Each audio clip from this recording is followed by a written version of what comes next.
that, like, that's not what I'm about.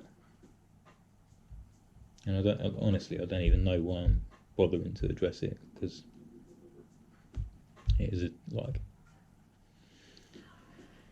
yeah,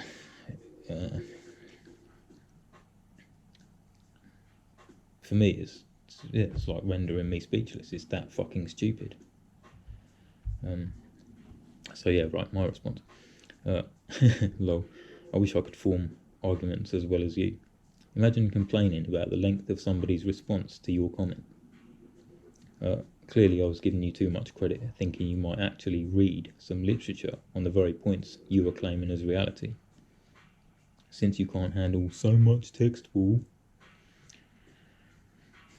I didn't intend to respond to anything you said about Gary or Amanda, because, as far as I'm concerned, it was redundant. And guess what? I succeeded. Yay me.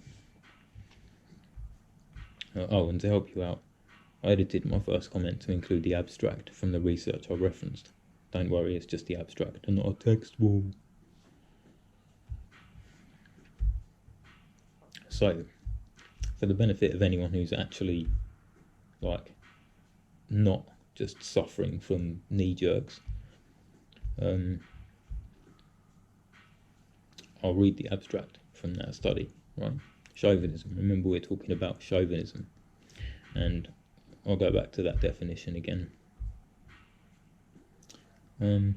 Excessive or prejudiced support for one's own cause, group, or sex. Right. So here's the abstract from a study titled Gender Differences in Automatic In-Group Bias. Why do women like women more than men like men? The study was done by Laurie A. Rudman and Stephanie A. Goodwin. I believe they're from Purdue and Rutgers universities, respectively. So this is the abstract. 4 experiments confirmed that women's automatic in-group bias is remarkably stronger than men's, and investigated explanations for this sex difference derived from potential sources of implicit attitudes. In experiment 1, only women, not men, showed cognitive balance among in-group bias, identity and self-esteem, revealing that men lack a mechanism that bolsters automatic own-group preference.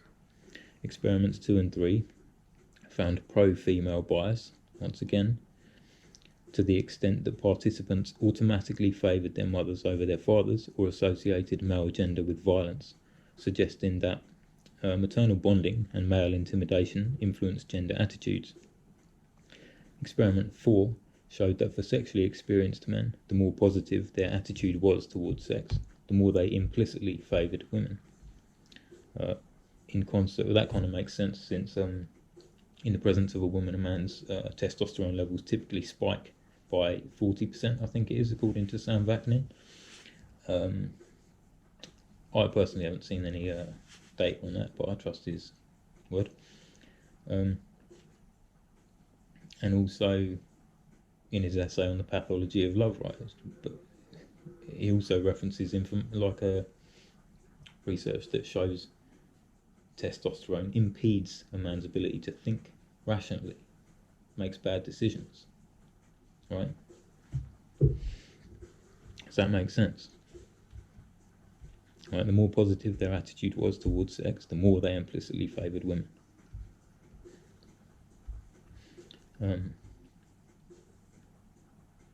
So it just shows, how much your endocrine system, your hormones, are having an effect on your preferences.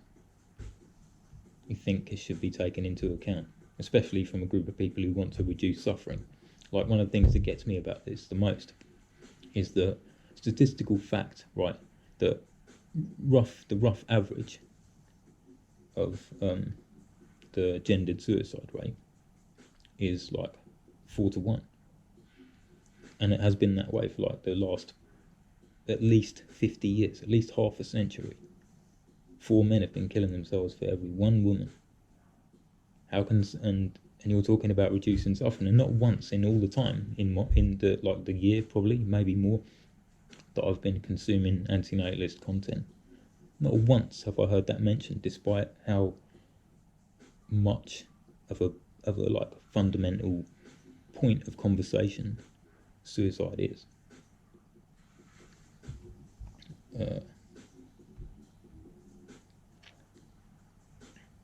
I mean, talking about equality, why are we not dealing with that? Anyway, to continue with the abstract. In concert, the findings help to explain sex differences in automatic in-group bias and underscore the uniqueness of gender for intergroup relations theorists. And this was a separate quote. This wasn't part of the abstract. This was a quote from the article itself. But it's also the one that comes up highlighted if you search for this study on Google. This is the sentence that's highlighted. The results showed that women showed in-group favouritism 4 times greater than men. Those figures are based on an average of separate studies that involved research groups of varying sizes. I haven't verified this for myself, but apparently, like, no other studies have even been done on this. If anyone can find another one that shows something different, I'd be interested to see it. But, like,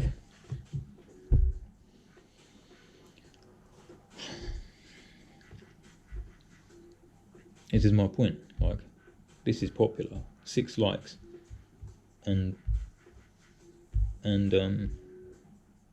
but just fundamental ignorance.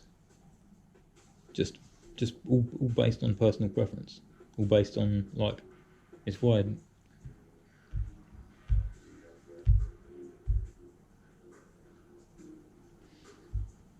Yeah, I don't know what else to say, really.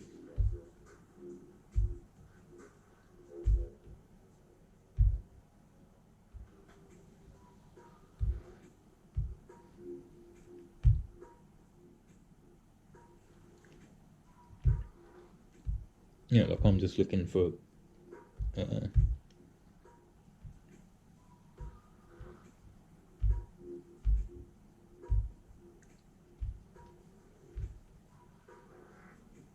look, this is the thing, right? If that's true, the overwhelming majority think that chauvinism is a male trait, right? They talk about this in the article, and the reasons for that. But if this is true, and the reality is actually the other way around, then that's pretty damn fundamental, right? Especially since the whole purpose of our species is to procreate. And if we don't even understand the basic fucking dynamics between men and women, if we're so wrong collectively about a point like this,